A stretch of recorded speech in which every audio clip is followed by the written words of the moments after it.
We would be honored if you would join us. All right, everyone, welcome to another episode of Dungeon Crawlers, where we have some crazy ideas.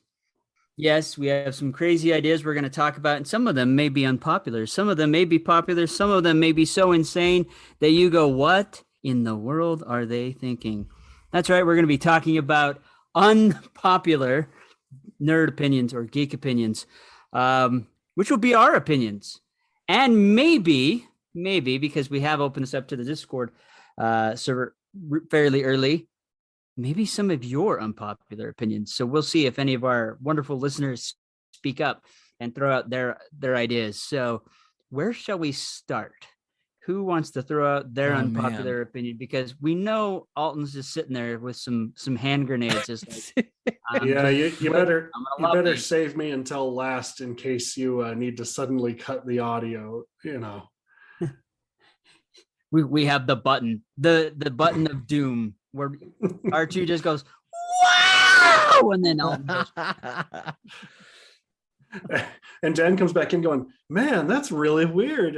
It sounded like Alton might have been about to say something, but unfortunately we got to end it to there, folks. Well, it's like that really weird, I don't know if you've seen it, the deleted scene from Revenge of the Sith, where Anakin is talking to Obi-Wan, and they have it where he talks droid, and it just sounds so weird and crazy. Like, so yeah, that's suddenly going to be Alton. We're not going to be able to understand it. But yes, so unpopular beliefs. I mean, I can throw out mine, I guess. I'll just start it off with mine. I don't know if it's as much of a secret as many as I would like to believe, but I believe I've mentioned it multiple times. I am not a Harry Potter fan. I just dislike the series. Which genuinely surprises me. It really does. I do have a Hufflepuff robe. I do have some wands, but as far as that explains it, I am not a fan. Now, the interesting point is I do like the Fantastic Beast movies. I enjoy that storyline because that storyline to me seems more realistic and more credible than the Harry Potter story. There is just something wrong. I mean, this is where it makes zero sense to me. You have this big baddie that literally can destroy the universe and take over the world and magic and the world of ordinary people like us. And yet he's so obsessed with this kid, and so much to his own doom. It makes zero sense to me. Yeah, that is my crazy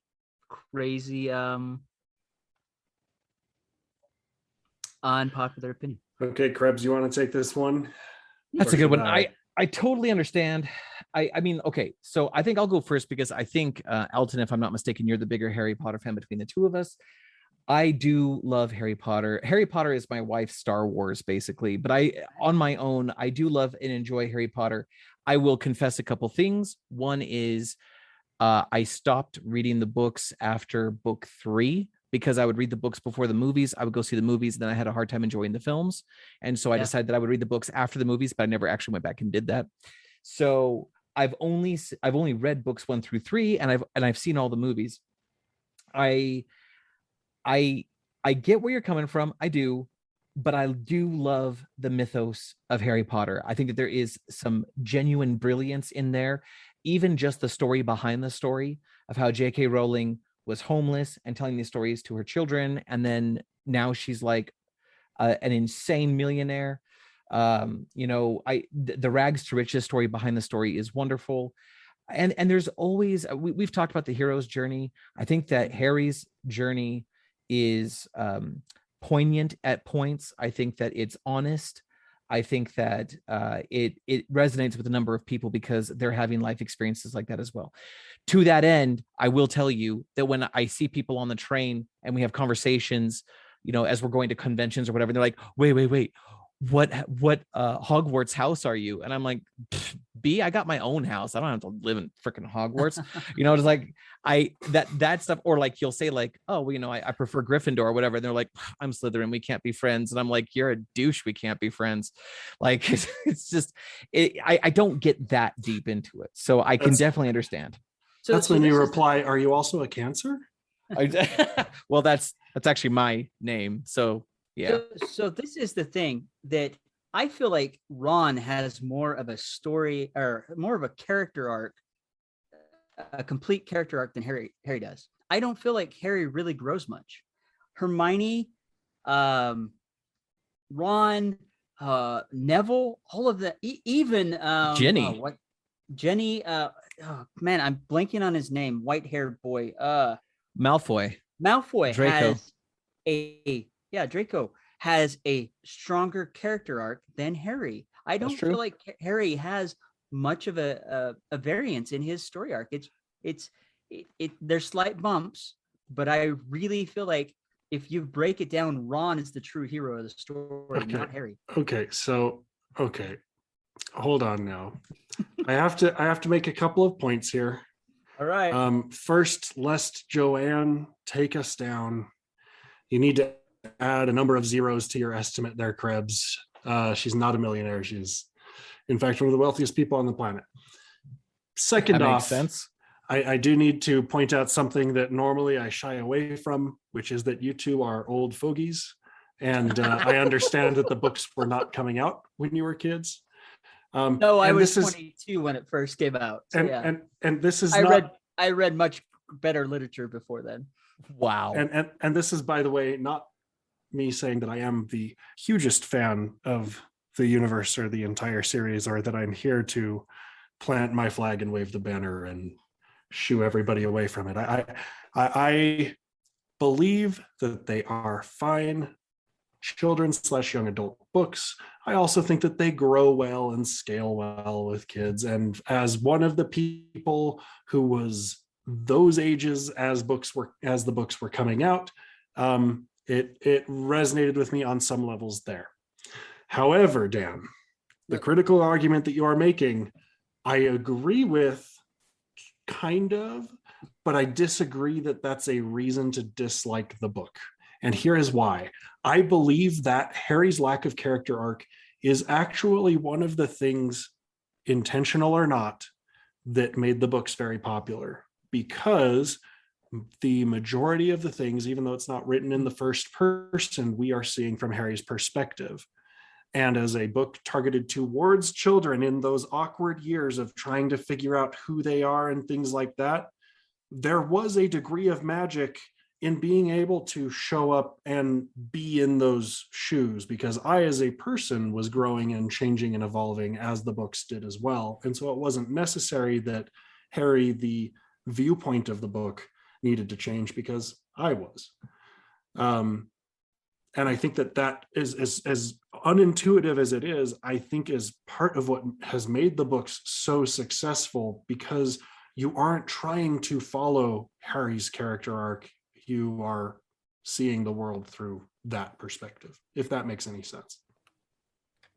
It does. And yet Percy Jackson, which is a very popular series, does a much better job. And Percy has a better story arc, even though you have multiple characters, just like Harry Potter does. It's true, but Percy Jackson didn't have J.K. Rowling insisting on total creative control. And so his movies got jacked up and then missed half your audience. Don't get me wrong. I think it's amazing what she has done. You're right. She was homeless. She was telling these stories to her children, and it's become something. The Frank Baum, the creator of The Wizard of Oz, same, very similar story. Those stories were stories to his children, and like people were like, hey, you should write a book and blah blah blah. And those stories have lived on. I think it's fantastic, that story, and for those people that love it, that's fantastic. Don't get me wrong. I'm not like, oh, you shouldn't go read this. I just don't enjoy it, and I realize part of the problem is I was reading other books because it came out when I was an adult. I realized that, and that's probably why the Fantastic Beasts novels resonate so much more for me, because those are more targeted towards adults, where Harry wasn't.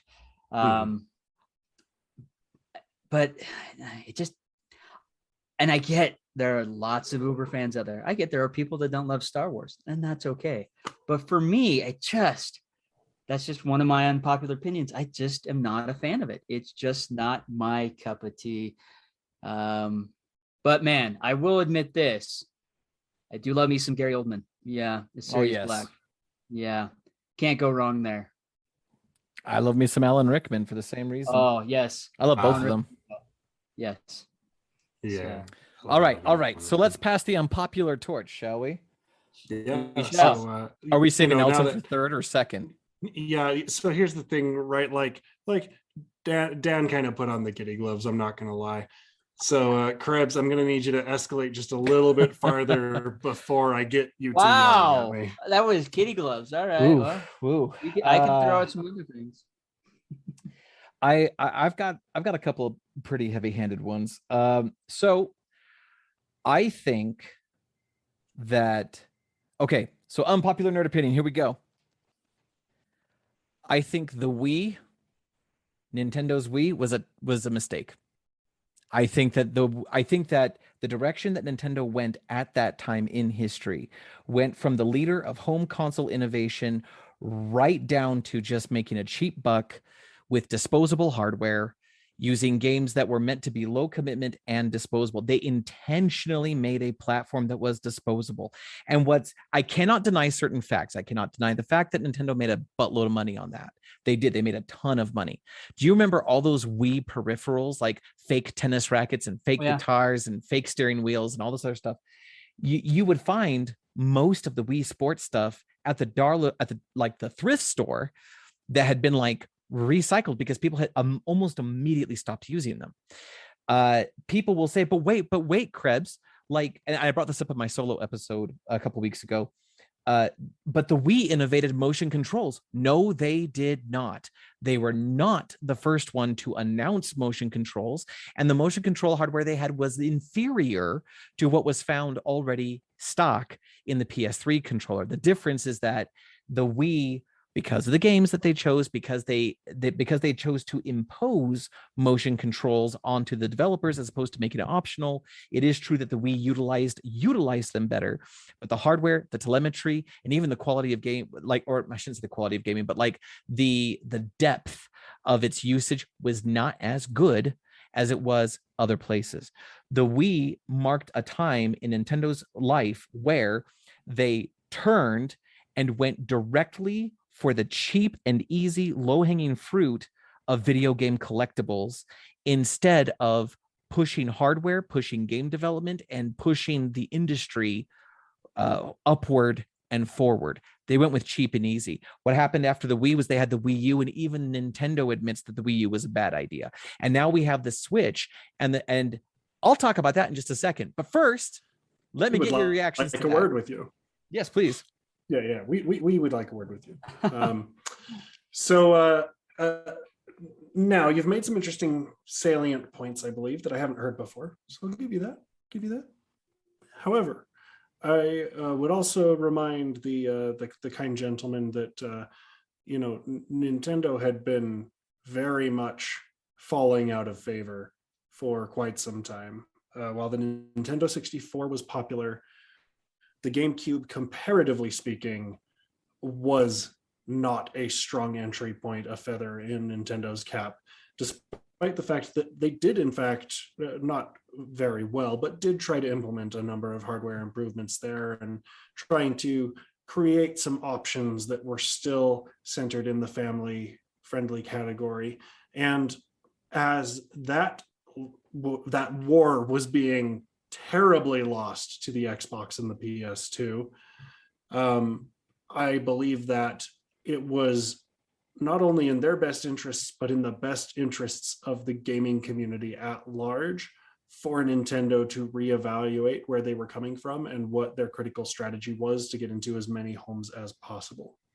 Because while I do believe that PlayStation has the power behind it to be the console of more advanced graphics and serious quote unquote gaming, And Xbox has its own unique weirdness. I don't know. I think that they really need to lean into their strategy of moving away from hardware and focus on cross compatibility and software solutions more, which has always been their strength. Nintendo is one of the last mainstream bastions of total family encompassing family friendly entertainment, and focusing into a market that enabled them to be an inexpensive, accessible console that could be in everyone's homes and that everybody could sit down and play, because there wasn't a huge language barrier to learning to interact with the system. I actually believe was not only a good move on Nintendo's part, but I think it was good for the industry, because it has opened the doors to a whole new generation of gamers and a whole new generation of programmers to be thinking about the way that they can interact with hardware, as well as bringing an older generation into a more understanding space that, video games didn't necessarily have to just be a mind suck, and they didn't all have to be out of the way. There were ways to build better content. That's my opinion. Dan? I used to love the Nintendo.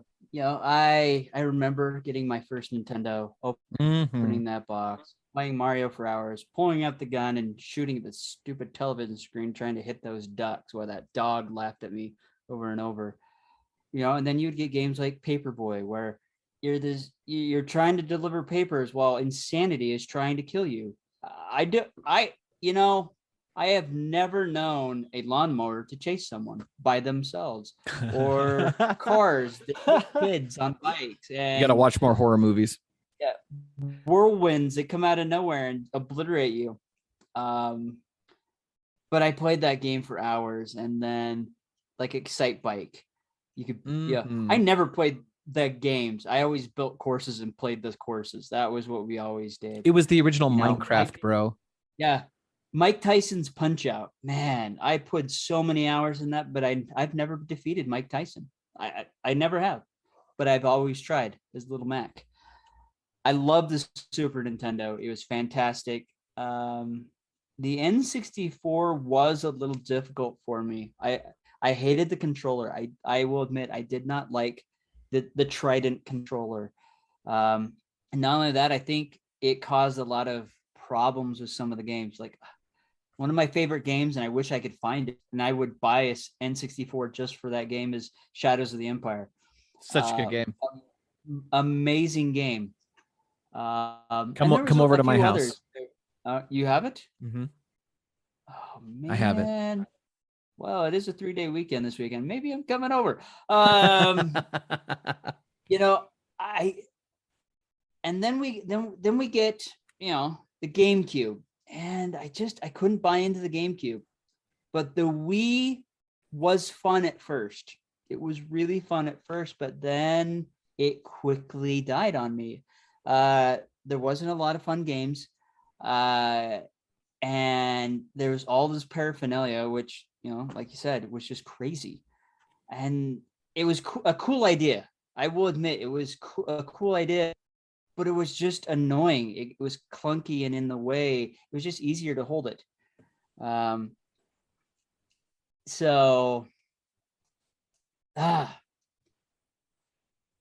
have enjoyed this. I've enjoyed the Switch. I've definitely enjoyed they kind of changed gears, creating a home system that's also portable.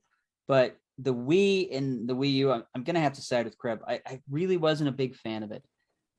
Definitely didn't enjoy it, and I feel like it was wrong direction, because it wasn't even trying. And I get that they were trying to do something different, but it didn't even compete for the market. I realize. So a few rebuttals to all this. Once again, I want to clearly acknowledge this. It's not that the Wii was a failure in the Nintendo ecosphere, right? Like. Yeah. The Wii made money hand over fist for Nintendo, and it was strategically, to your point, Alton, it was a strategic move. The Xbox 360 was coming out, and it already had a price point of I think it was $400, or was it $350? And then the PS3 was coming out, and the PS3 was and it had amazing potential, and it had some incredible tech demos, and it was really, really impressive, and then came with a sticker price of $600, the most expensive console to hit the market since the Neo Geo. And then the Wii showed up and they're like, we're $200. And then it was just like, and they got to the shelf before the PS3. I'm trying to remember this exactly. I should probably look this up, but my memory says Xbox 360 dropped, and then the Wii dropped nearly right on top of it, just like a week or two apart. And then the PS3 didn't show up for like another couple weeks. And there's a whole history there, right? In terms of like what the outcome was for each company. That part, like the Wii strategically made Nintendo money. I don't disagree with that. The GameCube is a severely underappreciated, amazing console. The Agreed. GameCube, thank you. The GameCube has fantastic, amazing games. And the GameCube came out at a very interesting time. At the time, PlayStation 2 was just skyrocketing in popularity.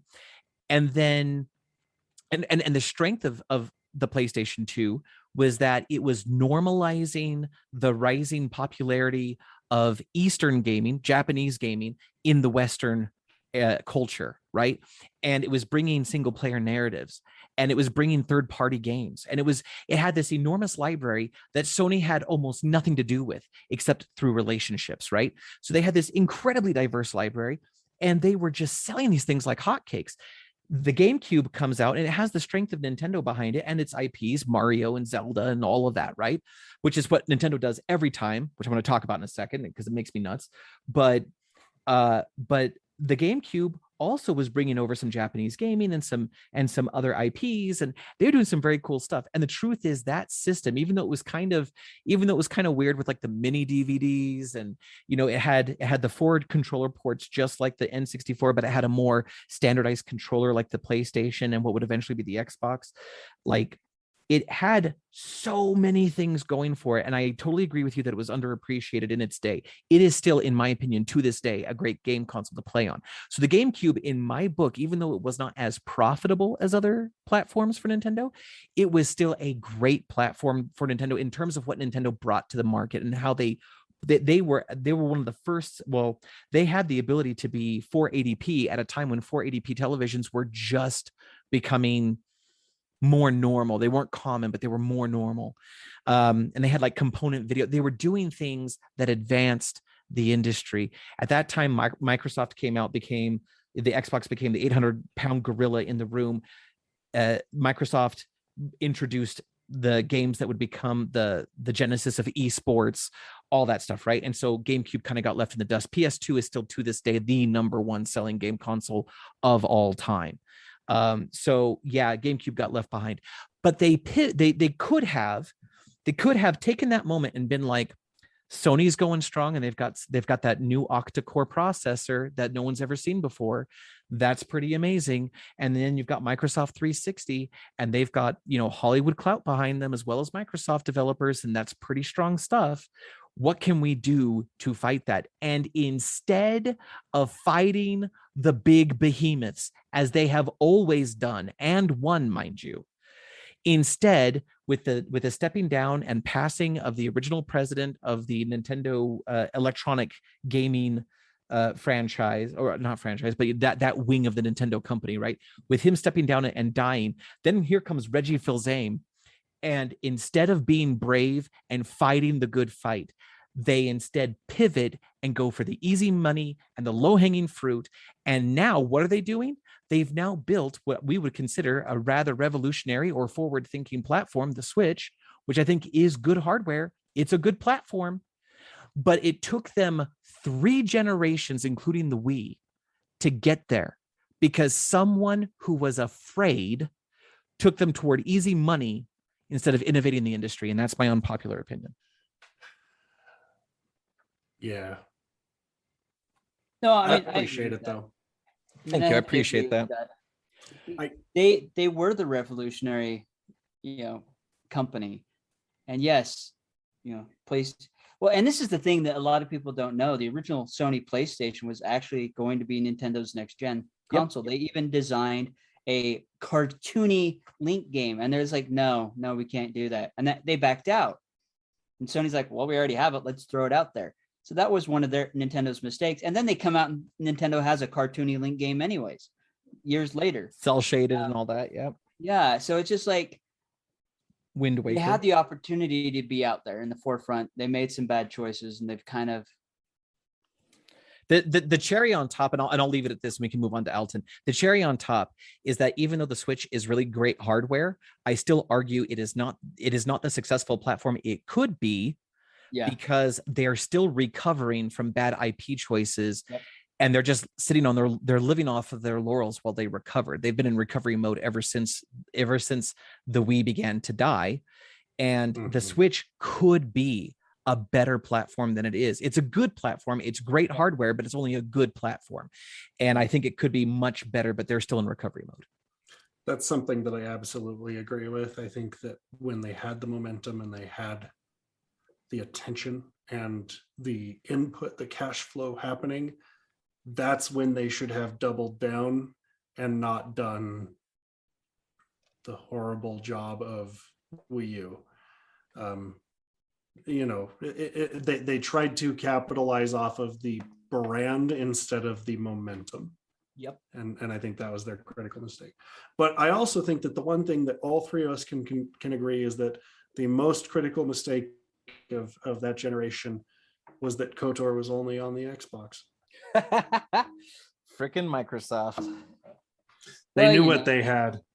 They knew what they had and they locked it down. I mean, you can get it now on iOS. You can download it on iOS, both KOTOR 1 and 2.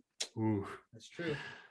Now, thank you for bringing a good fight there, Krebs. I really appreciate that you brought some heat. I hope I stepped it up enough that you're pleased with your opening. Yeah. And Dan, I hope that we can agree that good character arcs and good story are still a vital part of the world, and not just gross capitalism. I think is something that both of you have kind of driven at here.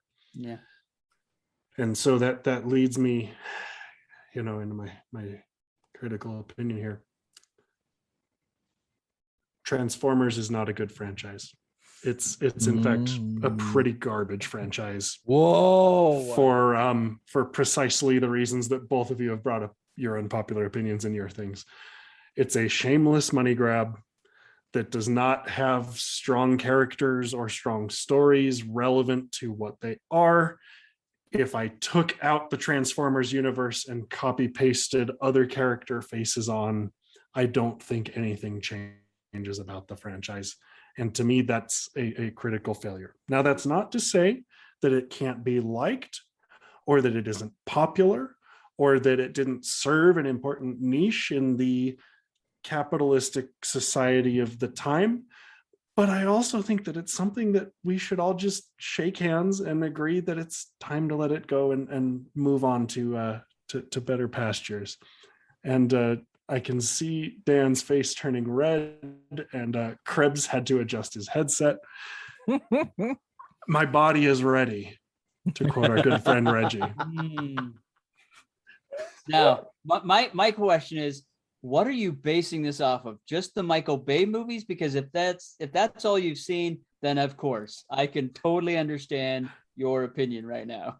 I believe that the Michael Bay movies are definitely the nail in the coffin that kind of demonstrated that, if you're looking for action porn, then sure, there's something there for you, but there wasn't enough to build on, in my opinion, for them to have a chance at being good films.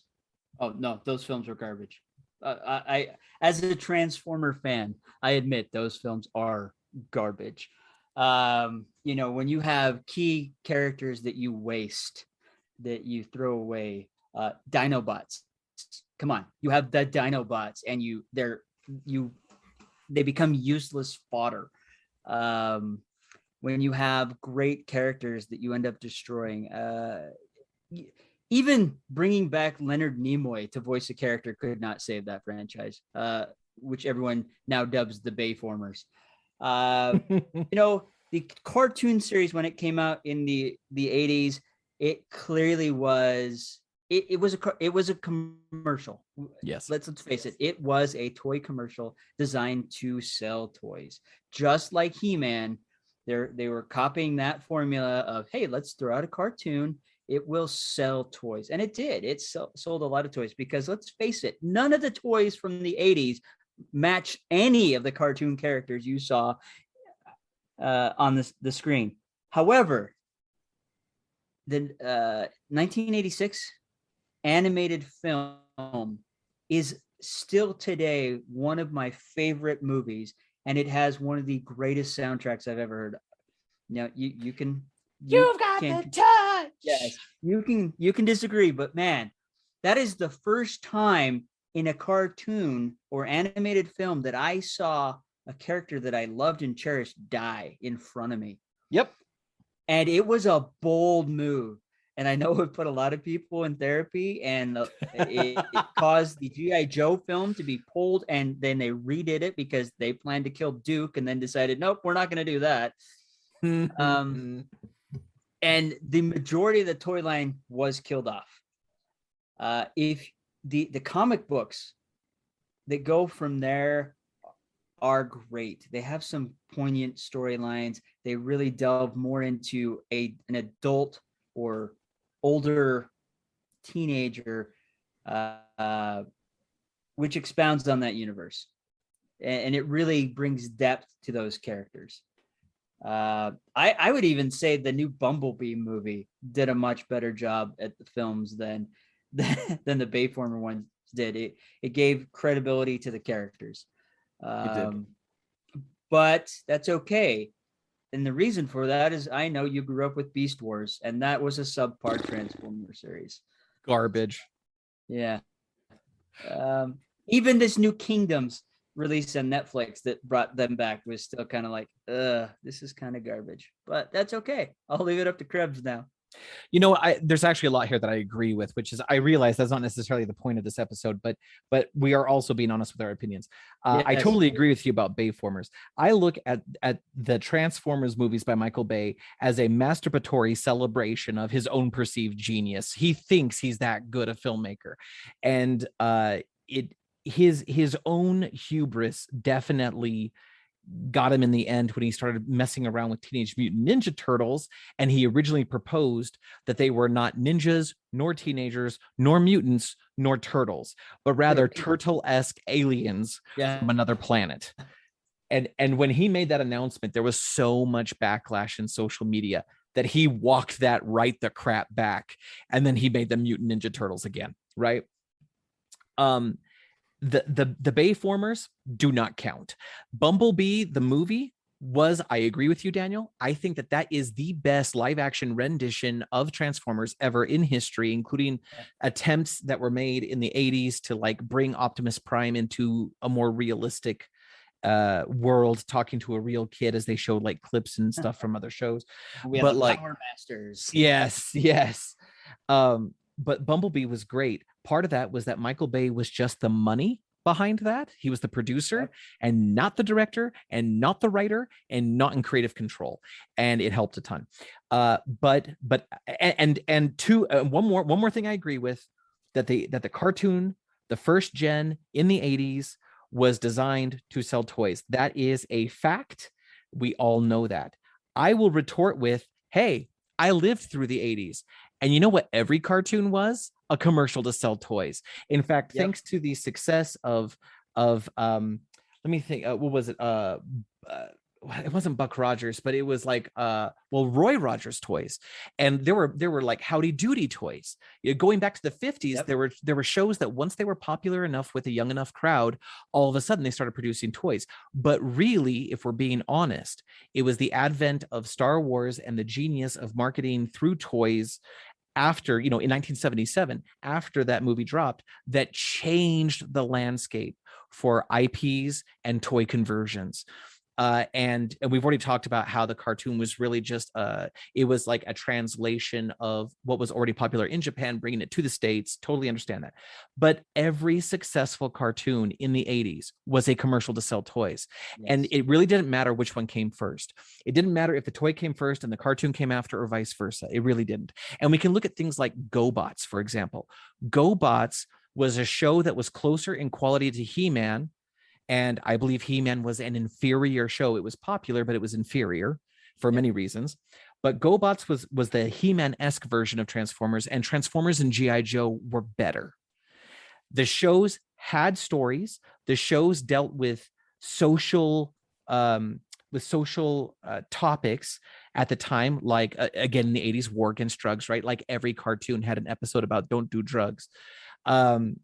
There were episodes about treating people who are different than you with equality, episodes about literacy. There were meaningful episodes in Transformers that, while they may not have advanced the characters very far, if at all, they did serve as platforms for bettering the psychology of children at the time. And so I think that there is a lot of value there, not in the character arcs, but in the value of the show. And so, yes, your opinion that Transformers is a trash platform or trash IP is unpopular, if only for the sake and the glory of the first generation.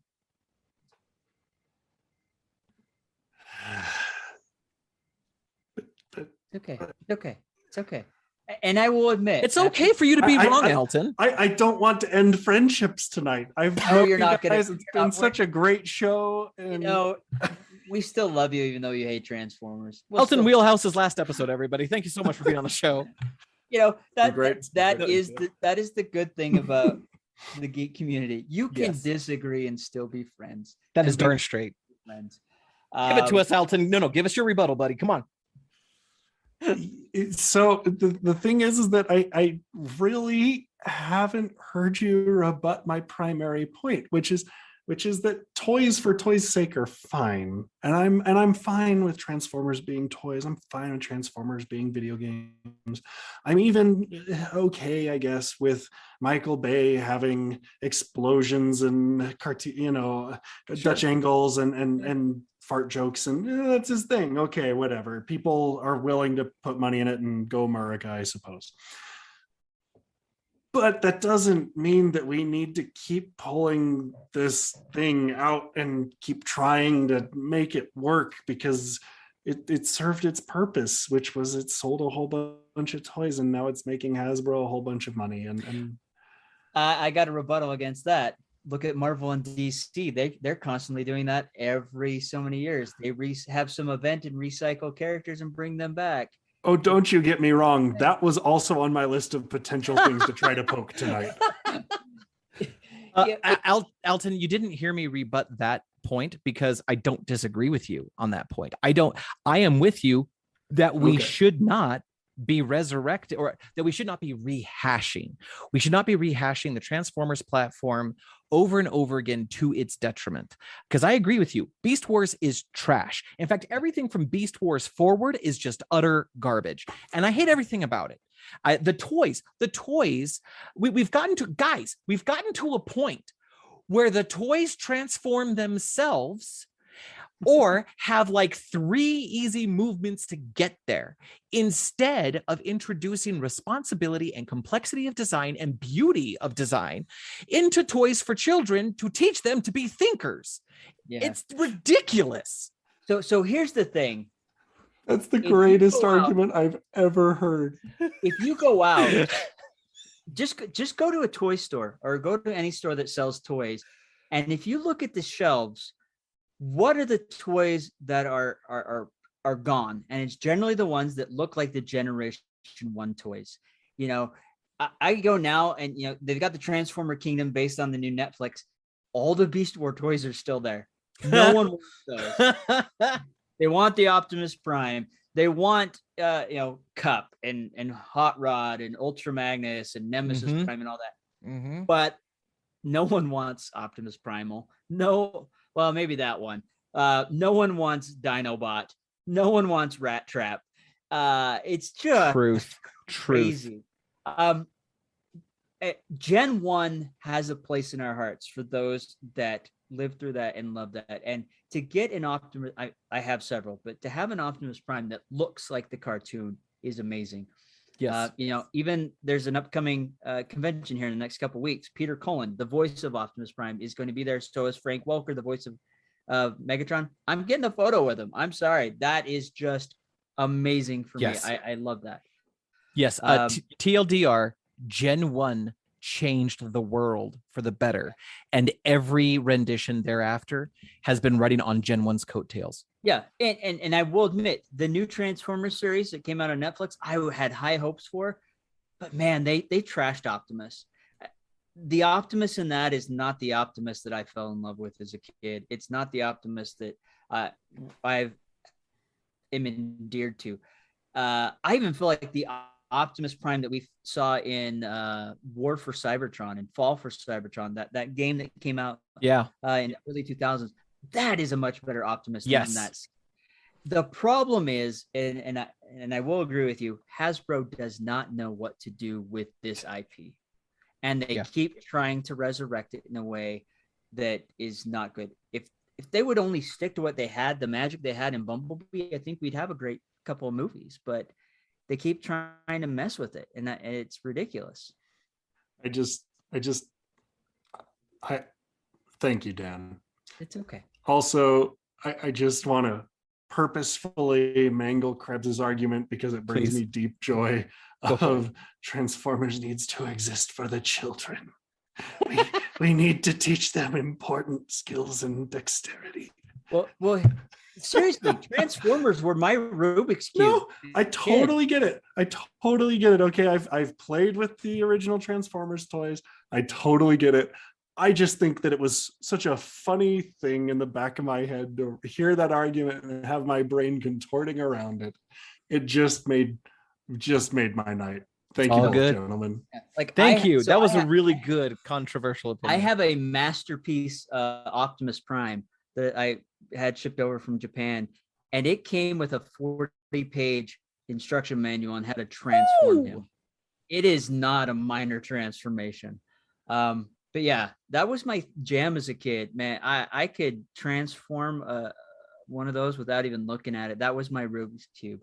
Yeah. So I love those toys. So anyways, all right. So we're running, we're right up against our time here, but I was kind of hoping if you guys were up for it, just a brief lightning round, fast expression of your opinion, our brief immediate reaction, but not rebuttals. Pass the torch. What are we doing exactly? Just we throw out a lightning round, unpopular opinion. For example, I think that the Aragon book series is garbage after book 1. Well, the movie's even worse. The movie is worse, but we're not talking about the movies. The book 1 was great, and then books 2 on are just disgusting garbage. I'm not a fan of those books, so that's I'm not gonna argue on that one. And then the movie just made the. Yep. No, I'm with you. Agreed. Movie's pretty bad, and books could have been better. They could have, but look, love you, Chris. To be fair, he was 17.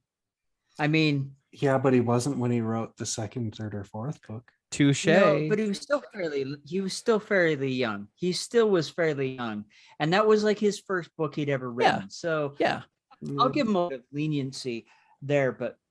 Yeah, fine. I'm not saying he should never write another book on the planet ever again. I'm just saying that series went to heck in a handbasket right after book 1. Alton, I'll just say I've never read past the 3rd book because I gave up on the series. Well, there you go. Okay. That's a sign. Alton, low hanging fruit, unpopular opinion, go. I think that Forgotten Realms was a mistake on the part of Wizards of the Coast. It chooses their primary universe. Oh, I agree. I think that there were richer options available to them, and I believe that many of the tropey things that they decided to do within the Forgotten Realms ideas, lore, and canon actually have led to a great detriment for the game at large. No, I agree. I think from a business standpoint, it's a massive world, so it's easy to want. But Kryn, Dragonlance is a very rich world. Yes. Eberron even is a much rich world. Dark Sun is a fantastic world, which I wish they'd bring back. Man, I love that in second edition. Barren Wasteland Desert Planet, very Conan-esque game system with aliens. Man, I wish they would bring that back. I'm gonna get charged up on this one. I hate the fact that fifth edition came out and it's like, this is all you're getting, Forgotten Realms. Screw everything else. And it's like, Yeah. You had all these fantastic worlds in the other editions, right up to second edition and third edition. They kind of started phasing out. We still kind of had them there. The point of the game is to be able to run in these worlds. Why are you limiting yourself? Totally. Why?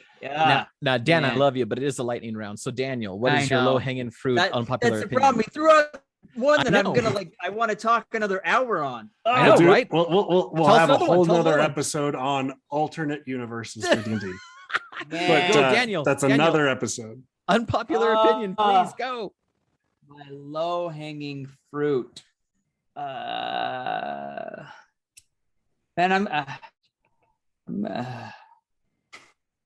this hurts. This one hurts to say. It's gonna be rough, but Do it. Say it. I do not believe there has been a single good Superman film since Christopher Reeves. Ooh, that is unpopular. I mean, I think a lot of people agree with you, but Let me just get back. Since Superman 2 with Christopher Reeves, because That's Superman fair. 3 was horrible. So it was 4. There you go. yeah, no, I'm with you. Lois Well- and Clark with Dean Cain and Terry Hatcher, horrible. Successful show, but not. I Um, mean, so was like the Highlander show, and that wasn't a great show either. Yeah. Um, Don't get started on that one. I'm still. I know we've had this I'm- conversation before, but I still think Man of Steel was great. I do, but that's what makes your you know, that's your opinion, though. that is. Henry Cavill. I think he's the closest we've gotten to a good, solid Superman. And it could be better, but I think Warner Brothers plays. Yeah, They won't let go. yeah, I know. They muck it up too bad. That's why we have the problems we have. Of those Marvel rippling is biceps, I wouldn't either. So Marvel is succeeding because Marvel is Marvel. DC is failing because DC is trying to run as DC with Warner Brothers telling them what to do You're and what undoubtedly not to do. correct. And they can't do anything. So that is my belief. Which just sucks. And they should not have gotten rid of Ben Affleck as Batman and Robert Pattinson as Batman. Ugh. Yeah. So you know what? There are plenty of unpopular opinions to be had. And I am certain, in fact, I know for a fact that we have more of these unpopular opinions. But that's not what's important to us right now. What's important to us right now, Dungeon Crawlers, is that you hop on the Discord and you tell us either what you think about our unpopular opinions, or more importantly, you share with us your unpopular opinions. If you want to post it publicly, great, we can have that conversation. If you'd rather have it be sort of like private so that you don't cause like any undesired flame wars online, that's fine.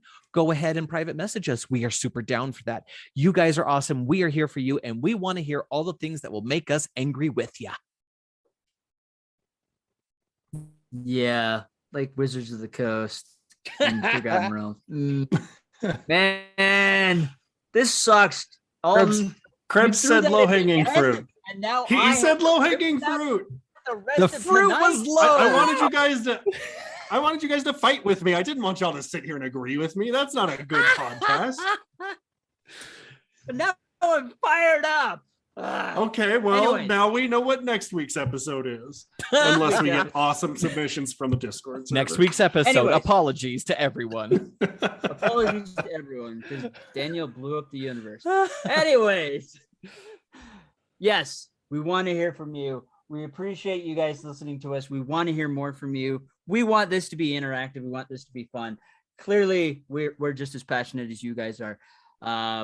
Some of us like Transformers, some of us don't. Some of us like Harry Potter, some of us don't. Some of us just think Nintendo made some bad choices.